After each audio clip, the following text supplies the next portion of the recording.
It's totally working though. Wow. Hey, what's up guys? Welcome back to another Motion Designer Reacts. I'm Ryan Walker at Chomp Studio, and we got another hot off the press for 2024 League of Legends cinematic trailer.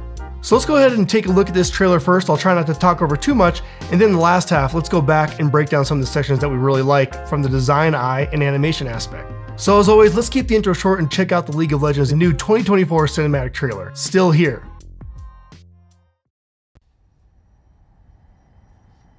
Tomorrow is a hope, never a promise.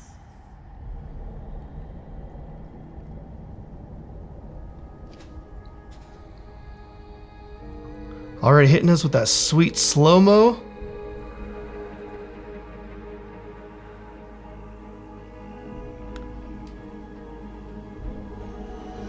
Gripping with my cold hands, the shapes I used to take. I don't like a strong Really great visuals already and great scenics. Their scenics are always just so good. That's awesome.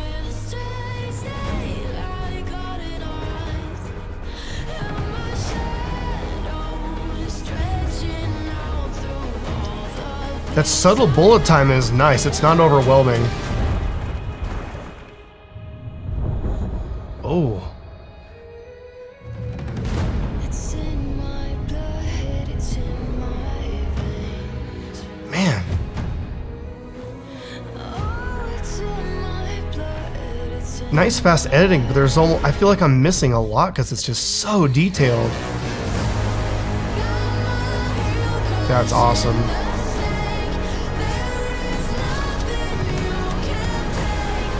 Love the music, it feels good. Oh. Great flame effects. And transition. Dang, that was cool. Man, they're so good at storytelling.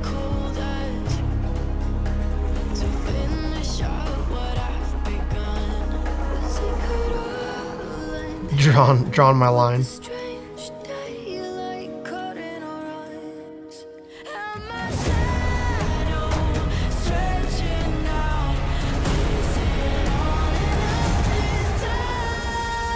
Interesting choice of going with almost all music and not as much sound effects.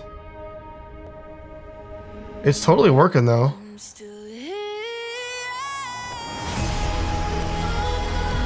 Wow.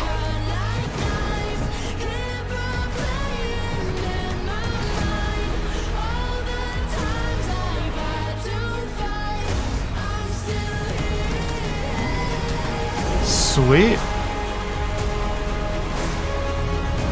Looks like they kind of kept it PG, you know, not going too hard with any of the wounds or blood, which is fine.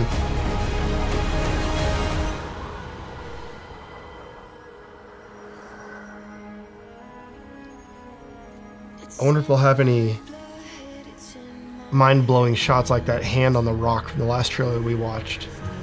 But man, he looks great too. Oh, sweet.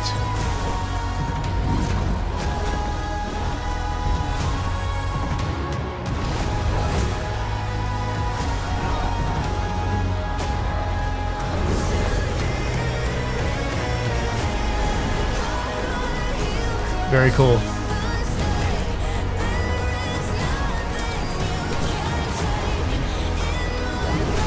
Man, the camera's just so dynamic. That's awesome. I'm still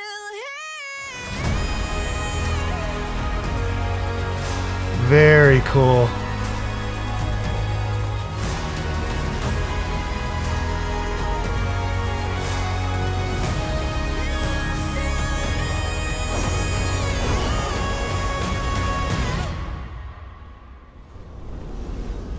Wow, and you know, another great title reveal. Gosh, man. As always, League of Legends just killing it. All right, I mean, just another knock it out of the park cinematic from Riot and League of Legends. I mean, this thing is beautiful. Let's kind of slowly go back through here and take a look at a couple of scenes that are just beautiful works of art, and we should take note and look at it and how we can incorporate that into our work as usual. So right in the beginning, you know, I'm a sucker for really dramatic, wide opening shots. We have this nice overhead shot with a little bit of rotation in it, and we're just getting this nice, beautiful slow motion, getting ready to ramp up the energy throughout the whole piece, and I really like how they started this. And the camera's looking through the guards right here to our main character in the middle. And one of the things that all these cinematics have in common that they're doing really well is cinematic. I keep nailing home the cinematic feel of lenses and the bokeh and stuff like that. And just the bokeh on the axe and the anamorphic bokeh behind that to the right, it's one of those things that we may not know exactly what it is, but we know that it feels cinematic, and it's those little touches that I just really like that they do in these. Anytime that we can get a realistic cinema camera feeling, I'm a total sucker for that, and it just looks so good. And we'll see more of that throughout the piece as well. Great facial animation, great texturing on the characters. It's more of a video game cartoonish style that looks kind of realistic, not exactly what we saw in the last World of Warcraft trailer where that just looked almost photoreal. But this style and this detail of his beard, the hair, the little bit of scratches on his armor, it's just, again, these guys are knocking it out of the park. It looks amazing. We leave that bright wood scene to the dark battle scene. And again, sucker for the same color palettes here. Overwhelming blue teal with the contrasting color hits of orange. Always looks great, always feels cinematic.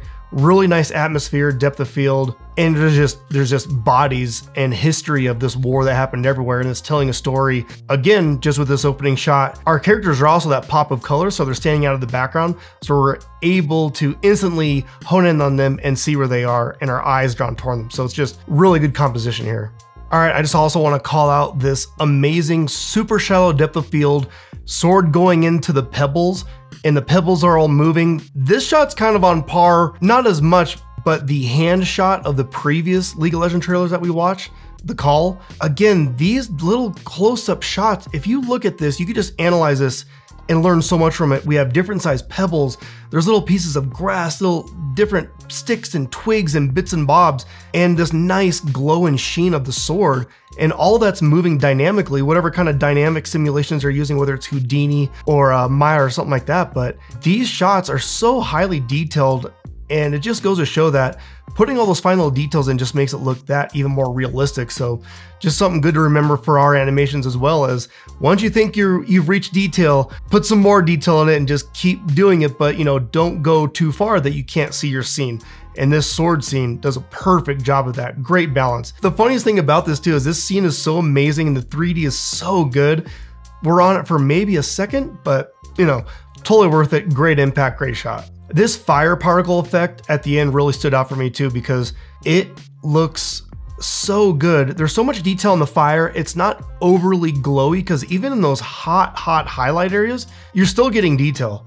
And I also like just the different styles of embers for the particle effects that they incorporate into this. They could have just gone with one of these particles and probably been fine, but you're getting that variance and all that different feel and texture of those particles that making this fire look just so realistic and so good and so well done. And the way they use that fire and the brightness to transition in the next scene, again, big sucker for nice seamless transitions like that, and it's just really, really well done. All right, so this scene, really nice hard directional lighting coming from our screen left. Lighting the side of the face, we got another part of the face that's in darkness, which really looks good. And again, I love how the main lighting is, you got a little bit of this blue glow at the top, kind of symbolizing moonlight, I'm guessing. But the majority of our light is all glowing and reflecting from fire, and using that practical lighting to light the scene. It just, those shadows, that causes drama, that causes a nice cinematic look. They just did a great job with using fire as the main lighting source again. They totally got me on this because I thought they were going to show his eyes and reveal that right away. I love the macro shot, super close in, ultra shallow depth of field. It's perfect that that brim of the hat and the depth of field covers his eyes just right, and then they cut away from him. That's some good drama and good art direction on that. Obviously, without a doubt, my favorite part of this sequence is him taking the sword and splitting that arrow in half. I mean, this close-up shot is incredible of this arrow. The detail, the texturing, the modeling is great. We're getting our fine detail particles with the wood splintering, and we're getting a little bit of embers, you know, from metal on metal hitting each other, but just those little splinters, the cracking of the arrow, there's a little bit of metal that's missing from the arrow because it's gonna crack off. That main coating is gonna split off. This is just another close-up shot of the equipment that it's just really well done. I love how it looks. The talent that went into this, it's great. I love it. Great animation on this. All right, now we're going back to this wood section with Barbarian guy. Guys, you can let me know that character's actual name. I love learning more of the lore. He's in the wood, he's in the snow, moving the snow around with his hand. His sword has a life of its own. Again, love the color scheme of dark moonlit snow, and eventually that transitions off. But so far the opening sequence of this with the snowflake falling down, just great transitions and great animations when it hits his sword. It just really good animation. This scene especially has really good particle effects when it comes to smoke and atmosphere. You have the atmosphere and kind of the dust that's in the environment, but the cold breath coming out of their mouths gives you the sense of how cold it is, and you feel like he's in this cold environment fighting this battle in the snow. And love those particle effects. Another great shot of splintering the arrow. It's just a much different style of splintering than just a magical arrow, but it looks great. And again, just another beautiful transition. And in my opinion, I feel like this stuff would be really hard to pull off well in transitioning from a dark, moonlit, hazy scene and fluidly transitioning that to a bright, sunny scene without it feeling jarring or weird. They do such a great job of blending those together, and it's a great transition, and it's really well done. And now we kind of have this morning sunset feel. Again, nice one big harsh lighting, but they surrounded the forest and cut it off that the light is only shining through and hitting a circle right for them. So they're shaping the light in their 3D to really only spotlight them. And it'd be so easy just to flood the whole thing with light and call it a day, but the way that they're shaping that and cutting that out just to highlight them, so that's exactly where our eyes go, bringing our eye right to our main characters. Really well done. And then the spot ends with this really cool title reveal with our particle effects. And it's another one of these trailers that just went by really fast. I can't wait to see more, and I would love to see more. So there we go, guys. League of Legends again. And I know we've only scratched the surface, but man, they just knocked these trailers out of the park, and they all look amazing. Well, guys, I hope you liked this trailer as much as I did. And as always, feel free to leave a comment with any of the lore or any questions, and I'll see you in the next Motion Design Reacts video. Have a great one, guys.